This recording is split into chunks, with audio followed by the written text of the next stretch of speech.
गुड्डू बंदर और टिंकू लोमड़ी की उड़ती हुई सवारी। एक दिन जंगल में बहुत हलचल थी।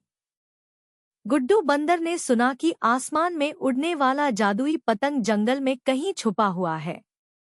टिंकू लोमड़ी को जैसे ही यह बात पता चली, उसने मुस्कुराते हुए कहा, गुड्डू, अगर हम इस पतंग को ढूंढ लें तो पूरे जंगल में सबसे खास बन जाएंगे।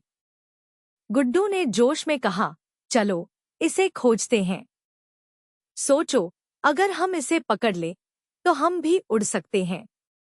और बस दोनों निकल पड़े इस अनोखी खोज पर। पहला सुराग, ऊंचे पहाड़ों के पार। गुड्डू और टिंकू जंगल के ऊंचे पहाड़ों पर पहुंचे। वहां उन्हें एक पुराना तोता मिला, जिसने उन्हें एक पहेली दी। जो हवा में लहराए पर कभी गिर न जाए, वह क्या है?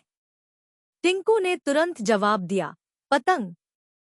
तोते ने मुस्कुराते हुए अगला सुराग दिया, यह जंगल की सबसे ऊंची चोटी पर है। दूसरा पड़ाव, तेज हवा और दौड़। जब वे चोटी पर पहुंचे तो वहां बहुत तेज हवा चल रही थी और जंगल के पेड़ों की टहनियां झूम रही थी। लेकिन तभी गुड्डू ने आसमान में एक रंगबिरंगी चमकती हुई चीज देखी। वो रही, उसने उछलते हुए कहा। टिंकू ने दिमाग लगाया और कहा, गुड्डू, अगर हम सही समय पर छलांग लगाएंगे तो उसे पकड़ सकते हैं। गुड्डू ने अपनी फुर्ती से पेड़ की सबसे ऊंची डाल पर छलांग लगाई और जैसे ही हवा का झोंका आया, उसने जादुई पतंग पकड़ ली। जादू का असर। जैसे ही पतंग गुड्डू के हाथ में आई, उसकी टहनियां चमकने लगीं और अचानक गुड्डू और टिंकू हवा में उड़ने लगे।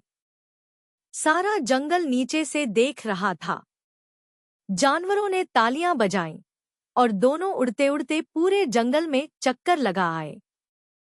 टिंकू ने हंसते हुए कहा, गुड्डू, आज तो हम सच में सबसे खास बन गए। और इस तरह गुड्डू और टिंकू ने अपनी सबसे शानदार उड़ान भरी और जंगल की नई कहानी लिखी।